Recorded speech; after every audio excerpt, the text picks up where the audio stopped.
Olá, meu querido aluno, tudo bem com você? Bom, espero que sim. Seja muito bem-vindo a mais uma aula do nosso curso. E nessa aula nós vamos falar sobre o Índice de Basileia. Então vamos lá.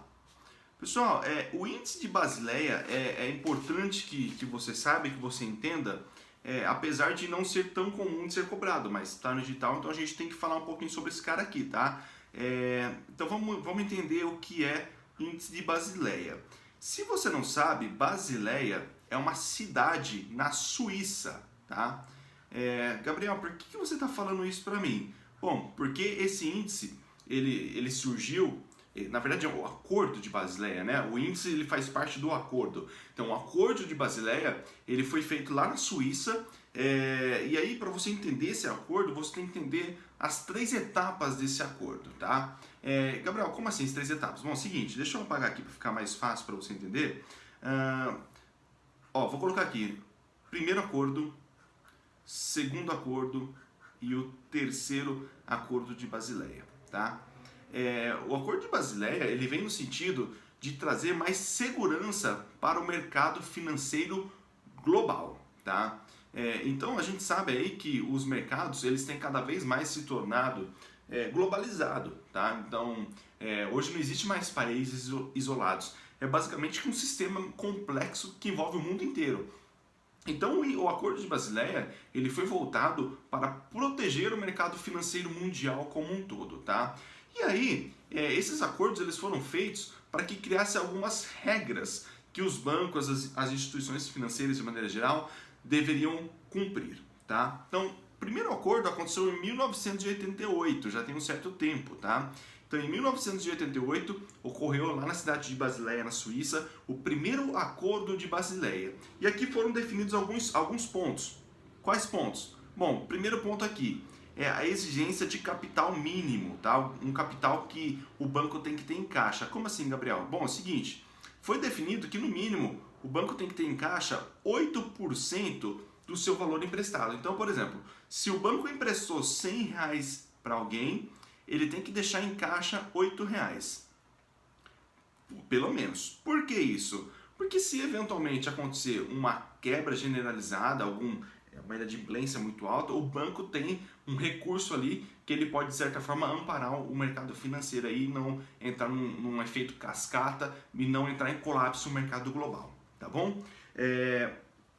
Outra coisa que foi inserida aqui é o seguinte, isso tudo em 1988, tá? As melhores práticas, eu vou colocar aqui, melhores práticas para avaliação de risco de crédito.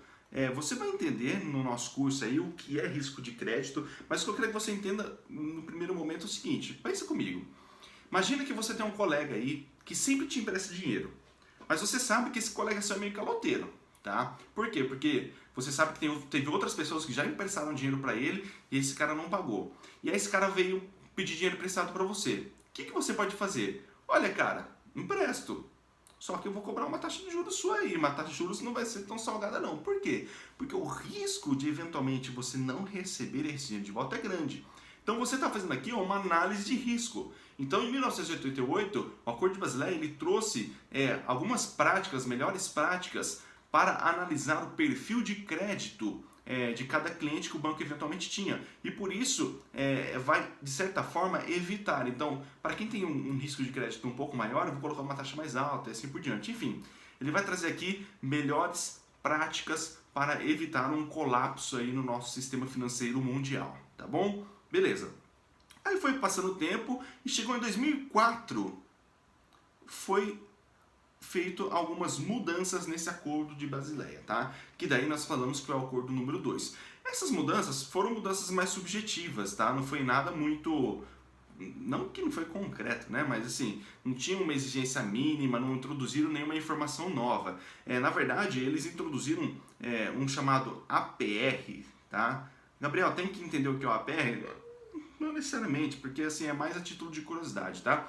O APR é um ativo ponderado pelo risco. Então nada mais é que uma forma de avaliar o risco quando eu, instituição financeira, estou emprestando para o meu cliente. Então eu tenho que ter noção lá de quanto mais risco essa operação tiver, maior é o meu cuidado, né? Mais eu tenho que me proteger, eu banco, para evitar algum tipo de colapso aí no sistema financeiro nacional. Só que acontece o seguinte, e aí que é importante que você relacione os conceitos, tá?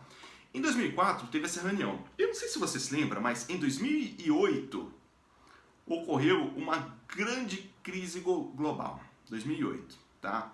Então veja bem, a ideia do Acordo de Basileia não era proteger o sistema financeiro global? Era essa a ideia.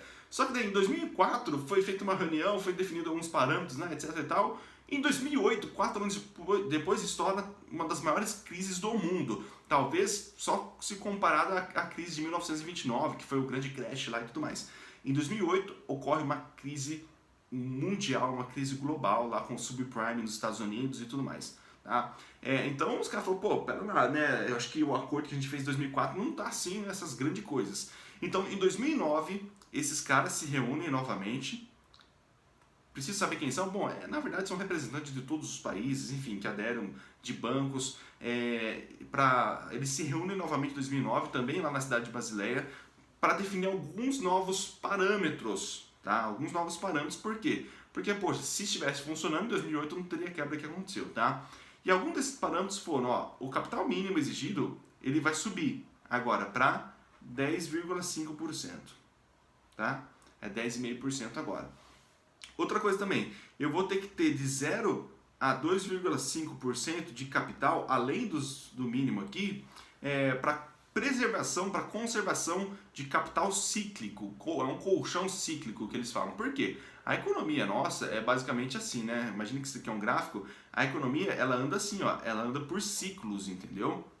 Então, é cheia de altos e baixos. Então, eu, instituição financeira, tenho que ter em caixa um certo colchão para minimizar quando eu estiver numa eventual crise, numa eventual depressão, enfim. Eu tenho que ter uma exigência de capital mínimo para prevenir o sistema financeiro nacional como um todo, mundial, né, como um todo. Então, assim, o Acordo de Basileia, para você entender, para não ficar uma aula tão longa, são acordos que foram feitos ao longo do tempo para a preservação do sistema financeiro mundial como um todo, com a proteção de risco de crédito, para evitar que o sistema financeiro global, mundial, entrasse em algum tipo de colapso, tá?